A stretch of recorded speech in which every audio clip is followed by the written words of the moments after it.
This might be one of the worst creators I have ever seen. I shouldn't say creators. She's a coach, but she is the biggest grifter shitfluencer I've ever seen. You might have seen a couple of clips of her because she's on these crazy viral podcasts. I don't know how much she is paying in her PR team or her, I don't even know, marketing team. It's very impressive. But she has over 900,000 followers on Instagram and she's growing like a tree by spreading lies. Before we get into it, I'm OB Health. I worked with thousands of different clients, achieve their fat loss goals, whatever goals they're trying to achieve. And I've been in the fitness space for over a decade. And when I tell you, this is the type of stuff we are dealing with here.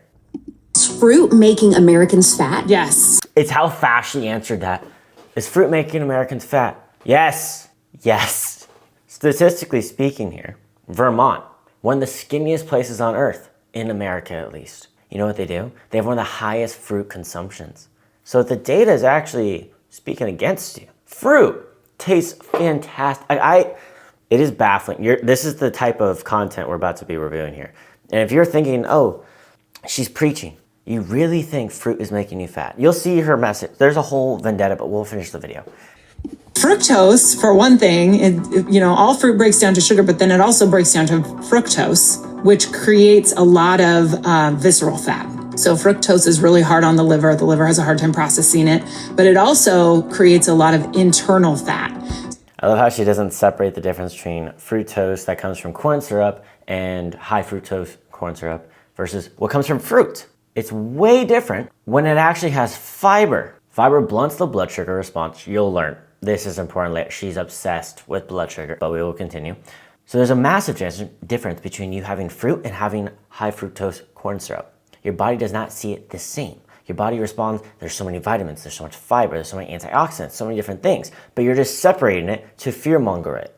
Makes no sense. So you see a lot of the vegans or a lot of the girls that are like these raw fruity girls and they're like walking around and they seem like they're really thin, but what they don't know is they're loaded with fat inside. All their organs are suffocating in fat. How?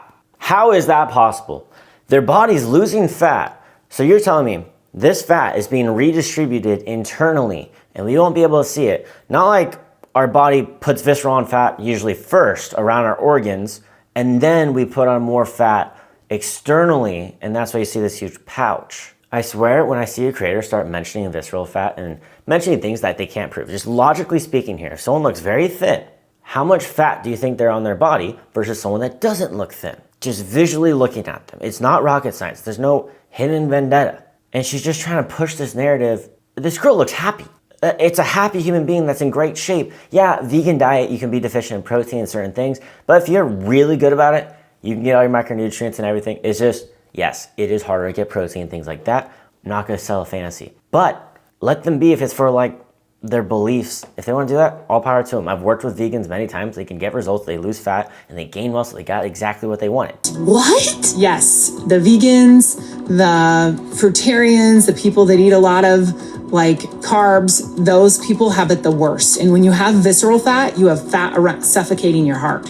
And then you have fat in your muscles. It's called myosteatosis. And this is what a lot of those bodybuilders get. They get myosteatosis, especially when they inject insulin into their muscles. So they think they have these big muscles, but all they're doing is they have these inflated muscles that are loaded with glycogen, that are marbleized with fat, like Wagyu beef. And so you're telling me the muscle is like Wagyu beef, but I can see Ronnie Coleman's strided ass. That makes no sense. Look at these people on stage. She said something here that I think is really funny.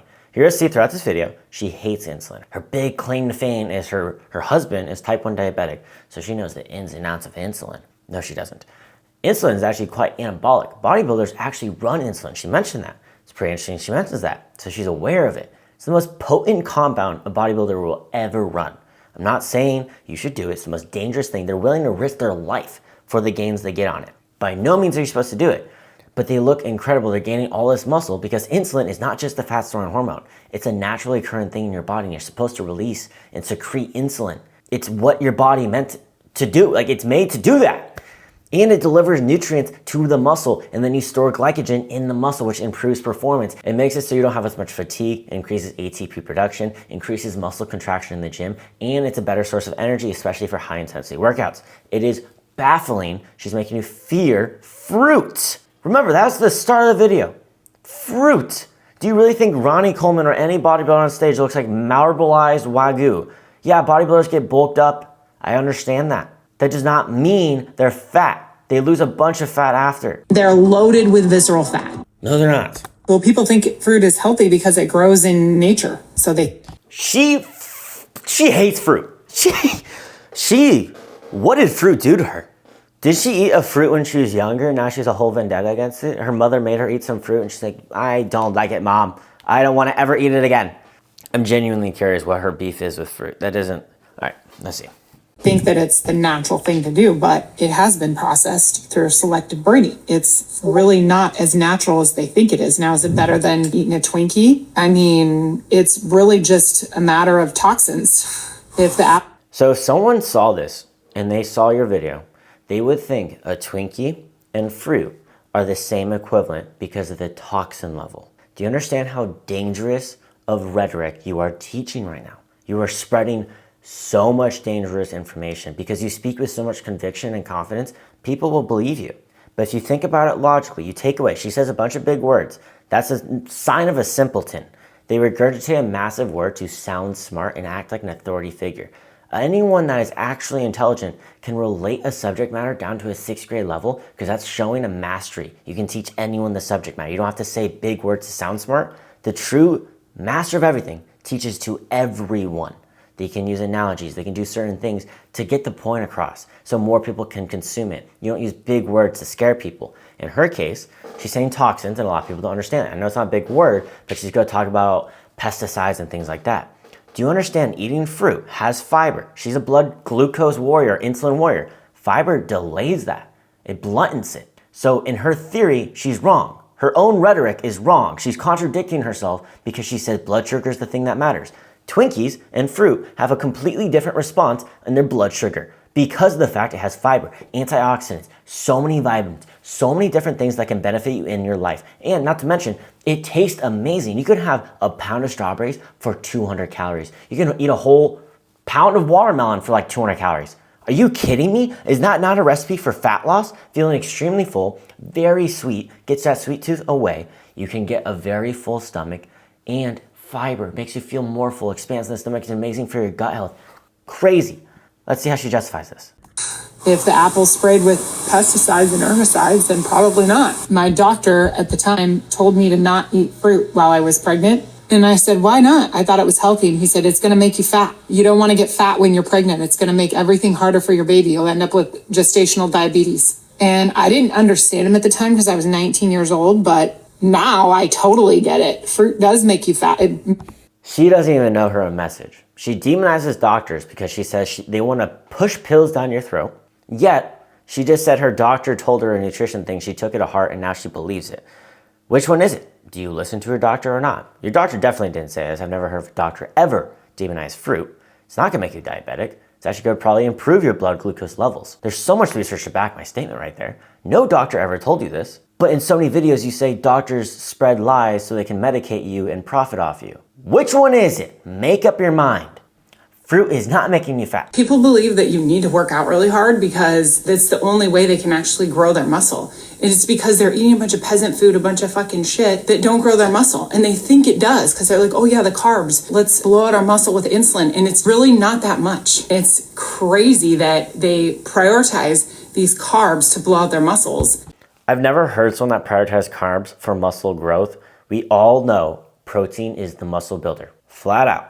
It preserves muscle, helps in recovery, and gains muscle. That's what it does. But the energy to perform, to make that muscle think it needs to be stimulated enough to grow, yeah, that helps with carbs, an energy source. No matter all the protein in the world you eat, you're not going to gain muscle without making your body think, hey, I need that muscle. Our body, there's so many myths. When we train, we're tricking our body into thinking, hey, we need this muscle right now. We need it. So you need to actually eat some protein to gain muscle for survival. We're tricking our body into gaining muscle. We don't want muscle. Our body doesn't want it because it actually burns more calories. So survival-wise, we don't really want that. We want something that burns more calories. So we have to trick it. That's why it's a little hard. So we have to push it really hard, pushing to failure. Really good intensity, where you're lifting really heavy and the weight starts to slow down involuntarily, meaning you're not meaning to do that every single rep. And those last 5 failure reps where you literally can't do that last rep, those last 5 reps were the most growth you could ever get. So you can eat a gajillion calories of protein and you could put on, because your body doesn't think you need it, because excess protein turns into carbs when it's not used by gluconeogenesis. Same with fats. And it's meat. It's protein. I know they do protein too, but they don't do enough. They've never pushed the limit. Like I eat 200 to 300 grams of protein a day. She's a 140-pound woman. I'm a 205-pound male. I eat 200 grams of protein. Why is she eating 300 grams? I feel bad for her husband. With that much protein, her gas must be rank, horrific. You know when those bodybuilders, they always talk about their gas being really bad? It's from excess protein. It can mess up your gut a little bit, make your gas smell real bad, make you really gassy. Not to mention, she hates fiber, so her gut health is out the freaking window. A moment of silence for her husband. Okay, that's all he deserves because he married her. Yeah, you don't need that. Any excess protein actually turns into carbs, like I said earlier. It's just a really expensive form of carbs and not as effective. Your body loves carbs, so just eat some carbs. It's completely fine. No big deal. And I'm a size 26. And the reason we think that is because me as a type 1 diabetic, Their one claim to fame, he's type 1 diabetic. eaten high carb and low carb, and when I eat high protein, low carb, my muscle growth is insane. So it's like I take less insulin and I eat more protein, And your muscles pop. and my muscles grow much faster than when I take a lot of insulin and less protein. Yeah. Yes, insulin. There's literal research to show if you have 20 or 30 grams before you go to the gym, it improves your performance substantially. This is off the dome, by the way. Did not research any of this. I literally found her videos. Actually, my buddy sent me her videos. I've seen a lot of these. I react to her quite a bit on short form content. If you see me on obhealth.fit. Actual research to show if you have pre-carbs before the gym, it improves performance and allows you to actually exert more in the gym, allowing you to put more muscle on. And insulin is so anabolic, it is crazy he is downplaying it completely. What he is saying is not factual. If he was not getting enough protein prior and he upped his protein, yeah, that can help you with protein. If you're not getting that 0.7 to 1 gram protein per pound you weigh, yes, 100%, you could be losing muscle or not putting on muscle as fast. But if you fill the rest with carbs and healthy fats, your omega fats, your omega-3 and omega-6 fat ratio, I'm nerding out here. But false. Absolutely triggers a growth factor with your muscle, but it's not like people are just like, well, that's the one. But it's no, but so they acknowledge it. They both acknowledge it. They know insulin is very anabolic, but they're downplaying it for no reason. like, oh, it's so much. And that's why they all bulk and they get fat and they don't like how they look. Well, yeah, because insulin's the master fat storing hormone. Yeah. Insulin is not master fat storing hormone. Insulin brings your blood glucose levels down. It delivers nutrition to your muscle, to your body, puts glucose and puts carbs to the right area. Your brain functions off glucose. When your insulin is spiked, your fatty oxidation slightly decreases. Boy, oh boy, is that not rocket science, but it brings it right back down after an hour or two because your insulin spiked. It brought your blood glucose levels down. And you know what? How to prevent that even more? You go for a walk. All research shows, you have to isolate the amount of calories, not the amount of insulin. We'll get into it more later. Just stay tuned. We're going crazy on this one. It helps with muscle growth, but it's a really small amount. It's not what they think it is. They're starving themselves. They're slowing their metabolism down. They bulk and they look like ass. Yeah. And then they shred and they feel like shit. And it's just like a vicious cycle of you're not happy either way. Yeah. I agree, bulking and cutting is not that crazy conducive, like dirty bulking, like bodybuilders push, but they also have a very specific goal. More normal people don't bulk to that extreme, but to each their own. You can just demonize a whole profession. If you're not hungry for protein, you're not really hungry. And when you're hungry for carbs, that's usually insulin. That's the deal.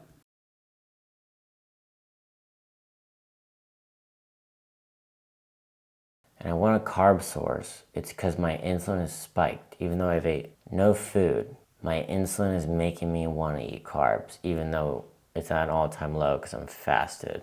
Okay, so don't listen to my body. Good advice.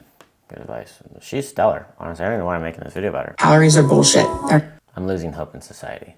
not real. The only thing that matters is your glucose. Your brain gets warning signals if your glucose drops too low too frequently. It has nothing to do with the caloric effect. It's a useless word. You have to understand how your blood sugar works, because if your blood sugar's low chronically for too long, you haven't eaten enough protein, what happens is your body starts slowing the metabolic rate down because it thinks you're in a famine. So your body Minnesota starvation study where they basically starved these men. Their metabolic rate did not slow beyond a certain extent because, actually, let's just break down. Let's do a little explanation. So let's say you're this size, person A, person B. Visual, right? This person eats more than this. Correct? We can understand that. Everyone agrees. This person can eat more food because they're bigger. Their BMR, basal metabolic rate, the thing that burns around 60% of your daily caloric expense, body weight, right? Just to exist. Person A turned into person B. They're eating the same amount of calories now. In theory, you would say, oh my gosh, they crashed their metabolic rate. No. You simply succeeded, and now you're this size. If you're 200 pounds, do you eat as many calories as your 100-pound friend? No. I'm a 205-pound male. I eat around 3,800 calories. Do you eat that much food? Probably not, because I'm a 205-pound male that's very active. So, are you crashing your metabolic rate, or are you simply just succeeding in your fat loss journey? There's no famine. There's nothing that your body goes into starvation mode. Not a thing. I've eaten 1,200 calories for a deficit. 1,200 calories. My maintenance is around 3,800 calories. I lost like 20 pounds in a month. Crazy, right? Metabolic rate didn't slow. Not to mention this guy named Eric Lee, bodybuilder. He wore a weight vest 24/7. Every pound he lost, he added a pound to his weight vest. You know what that did? The entire time, he lost a continuous amount of weight, not having to increase his caloric deficit, showing it is not your metabolic rate that is crashing. It is primarily the fact that you are getting lighter, so you're expending less energy.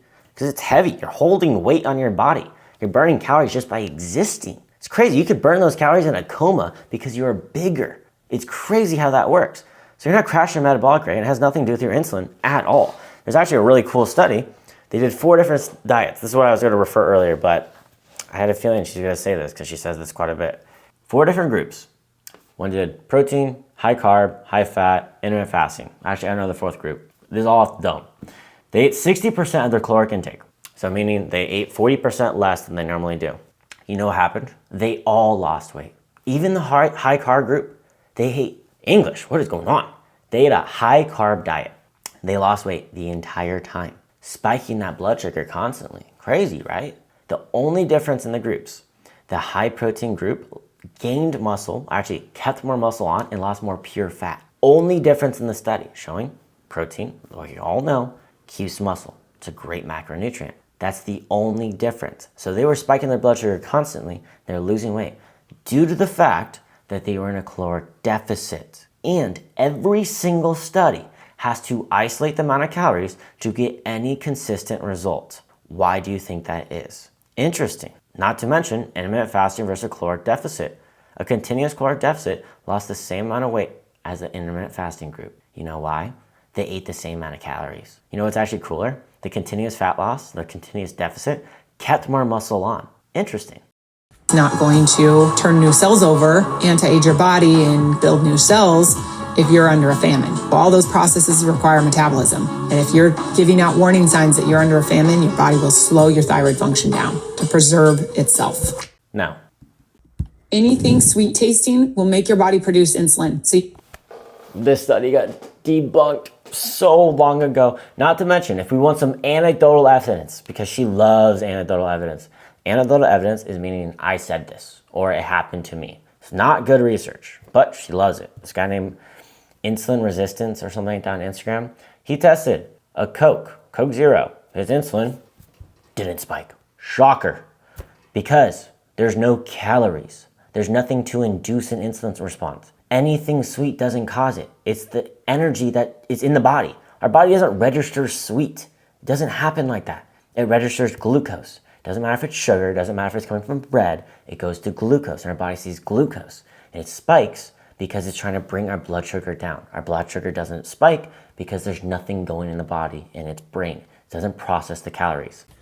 we want to avoid it. We don't do stevia, monk fruit, all that stuff. It's a fake signal to your body that you need to produce insulin, and insulin's a fat storing hormone. So just avoid those things, okay? Plus, they just make you feel shitty. She just hates anything that makes dieting feel good.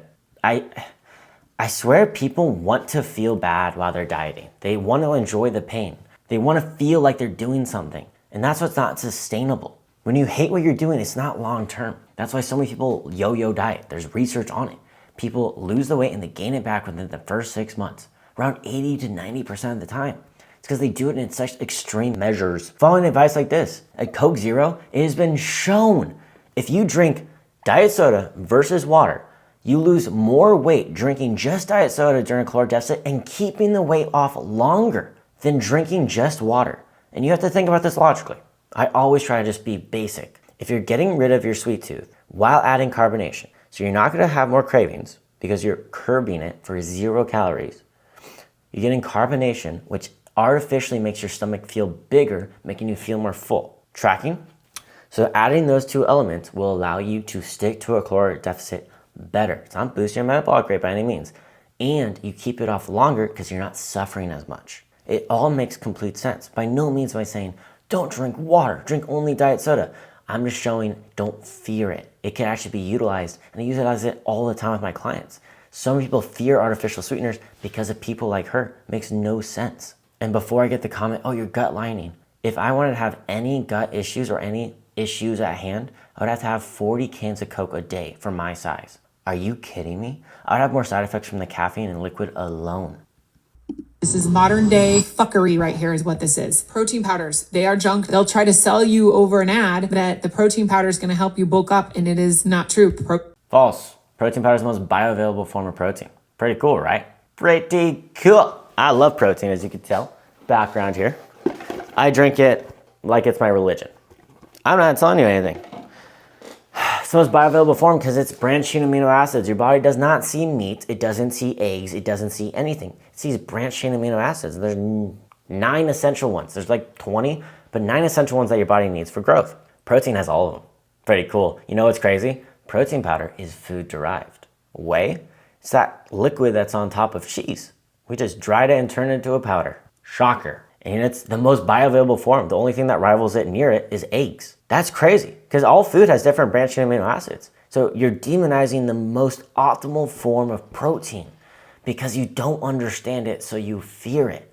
That happens so much and it's crazy. Protein powders will blow out your blood sugar, especially if they're trying to sell you a plant-based protein powder. That stuff is ultra crap. Actually, I do agree a little bit. A lot of plant-based protein powders don't have the full branched amino acid and it tastes rank. I've not found a plant-based brand that tastes good. I've tried so many. I'm not even trying to hate on plant-based people. Y'all just need to get the flavors up. It tastes horrible. And it's really hard to get the full branched amino acid on plant-based things. I'm just being fully honest. Avoid it like the plague. That protein bar right there is no different than a Snickers bar. How? What is her justification? So we got all this marketing out. No justification. That is a crazy statement to just gloss over. A Snickers, even if they had the same caloric impact, I understand. I'm all about calories in, calories out. I'm all about that. I'm not contradicting myself here. One has protein. I'm using her argument here. One has protein, which blunts the blood sugar spike. Tracking. Protein blunts it. Snickers has basically no protein. So glucose response-wise, the protein will not spike it nearly as much as the Snickers. So she is wrong with her own theory. My theory, not even a theory, my factual statement is the protein bar is going to make you feel more full because of the protein.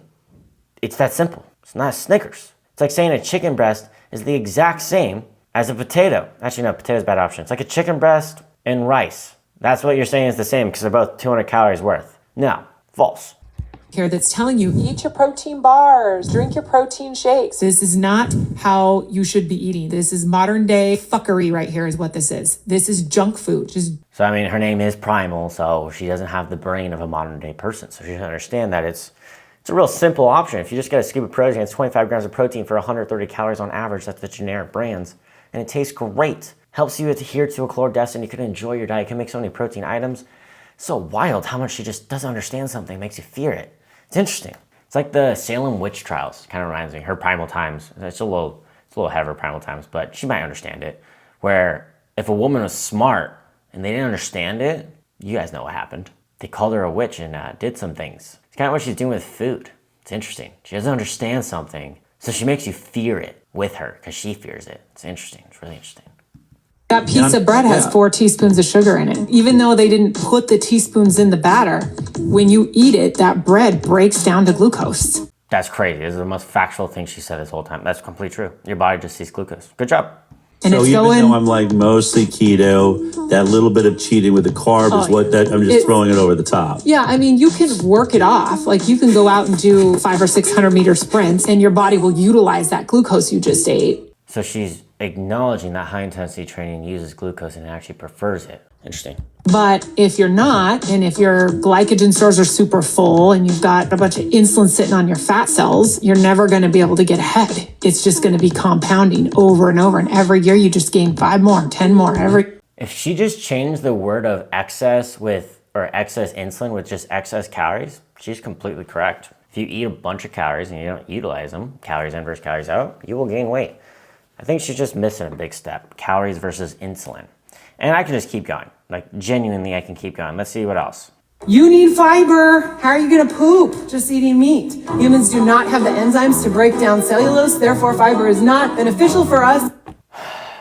You know, you ever just like lose hope in society sometimes? So I'm kind of getting here. Fiber, every 10 grams of fiber decreases all-cause mortality by 10%. That was a meta-analysis of 17 different studies. You need to have 30 to 50 grams of fiber every single day. You know what the number one cancer that's preventative that are killing men under the age of 50? And number 2 for women.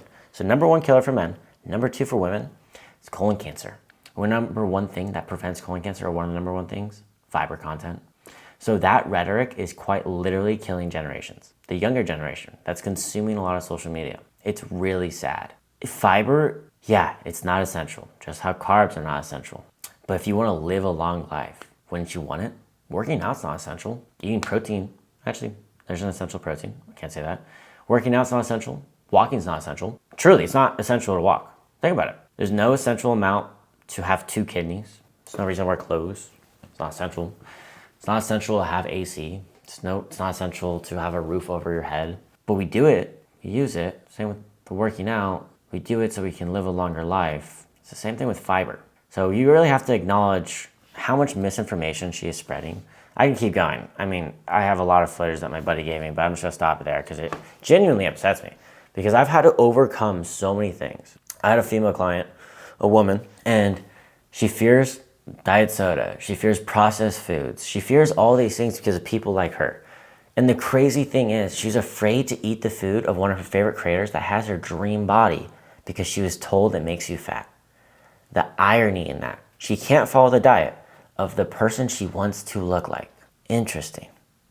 So the person that you want to look like is eating that food, but you can't consume it because some grifter piece of shit told you can't eat it. So now you fear it. And fear sells. Fear incites something in our body. It's what scammers do. They fear. They make you fearful and they make you act out of urgency because they don't want you to use logic. They don't want you to think. And that is so dangerous, especially nowadays because social media, I can keep going, but thank you for everyone that sent me this creator. It is baffling. I've also caught her photoshopping her videos, crazy enough. But I can keep going, but it's okay. Thank you for watching. Please like and subscribe. Let me know any videos you guys want to see, but thanks for watching.